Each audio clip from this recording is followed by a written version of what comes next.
Ah, mon gros téléspectateur, ma grosse téléspectatrice, sois le bienvenu. Aujourd'hui, avant de commencer, j'aimerais t'avertir que c'est un podcast indécent, immoral, vulgaire. Tu ne devrais même pas l'écouter. Je t'avertis. Tout ce que je vais dire est absolument épouvantable. Je vais te refléter la lâcheté humaine dans sa pure et dure réalité. Très peu de gens devraient écouter ce podcast. Si tu le fais, c'est à tes risques et périls.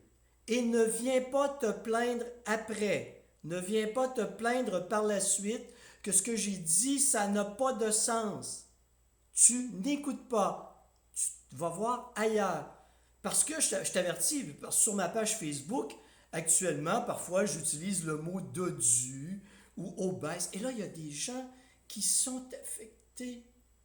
Ils pensent que c'est du jugement, que c'est épouvantable d'utiliser de tels mots. Écoutez, les crétins, c'est du sarcasme. C'est du deuxième niveau. Et quand tu viens sur mes réseaux sociaux, faut que tu sois capable de comprendre que c'est du sarcasme, deuxième niveau, et que tu as besoin d'un peu d'autodérision. Si tu n'as pas ces deux éléments-là dans ta banque d'outils sociales, va voir ailleurs. T'es averti, là. Autre chose. J'ai attendu de nombreuses années avant de te parler de la situation que j'ai vécue. Et la personne dont je vais parler, elle n'est pas identifiable. Et la personne dont je parle, avec laquelle j'ai vécu cette expérience, ne pourra jamais écouter ce podcast. Donc, tout le monde est bien sécurisé. Je t'explique. Un jour, cette personne me dit « Oh, Denis, je commence à souffrir d'incontinence urinaire. As-tu des solutions à me proposer? » Bien, absolument. Écoute, il y a les exercices de Kegel.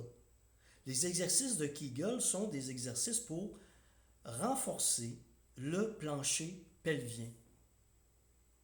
Et quand tu vas faire ça, ça ne réglera pas, possiblement pas, l'ensemble de ton problème, mais ça va nettement t'améliorer et te permettre de maintenir une meilleure qualité de vie le plus longtemps possible.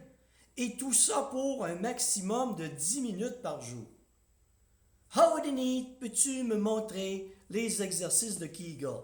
Alors, je lui montre les exercices simples de Kegel. Tout ceci pour arriver quelques semaines plus tard. As-tu fait tes exercices de Kegel? Ah, oh, Denis, je n'y ai pas pensé, je ne sais pas pourquoi. Et je les ai oubliés, pourrais-tu me les montrer de nouveau?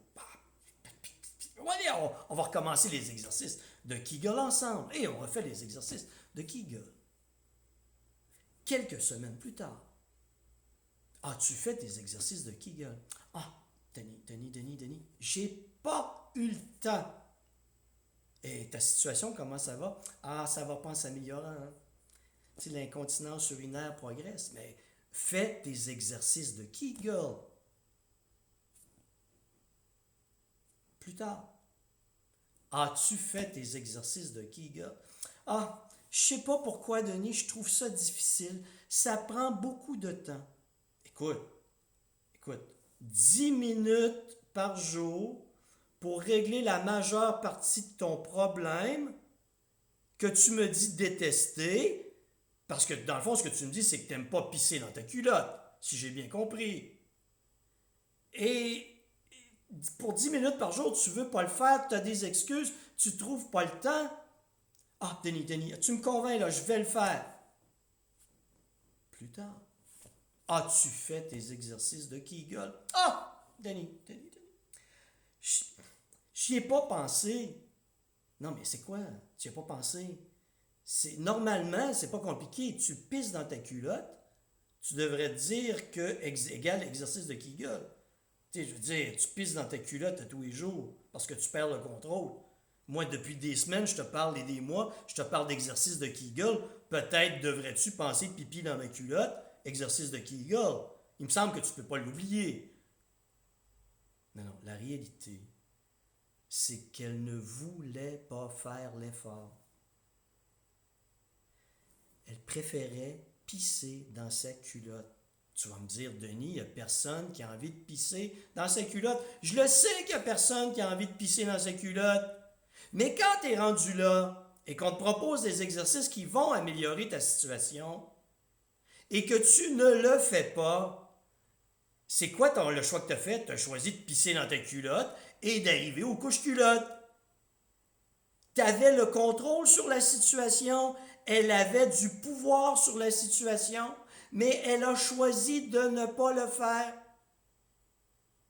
Elle a choisi de pisser dans sa culotte. Même si tu me dis qu'elle n'a pas fait ce choix-là, elle a fait le choix de pisser dans sa culotte parce qu'elle n'a pas voulu prendre le contrôle de la situation. C'est plus facile des médicaments. C'est plus facile de se plaindre de la situation que de faire un gros 10 minutes d'exercice spécifique par jour. 10 minutes pendant lesquelles tu ne verseras même pas une goutte de sueur. Tout ceci pour te dire, mon gros téléspectateur, que toi aussi tu préfères pisser dans ta culotte très souvent. Je te dis pas que tu souffres d'incontinence urinaire. T'es gros, t'es obèse, tu fais de l'hypertension, t'es résistant à l'insuline, t'es sur le point d'être diabétique, tu commences à faire de l'angine, tu viens de faire un infarctus. Tout ça, là, c'est pas arrivé comme ça. C'est arrivé en raison de tes habitudes de vie.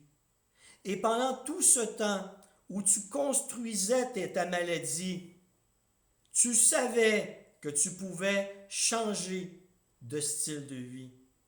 Tu avais le contrôle sur tes comportements, tu avais le contrôle sur tes habitudes de vie et tu as choisi de ne pas le faire. Et donc, comme cette personne, à ta manière, tu as choisi de pisser dans ta culotte.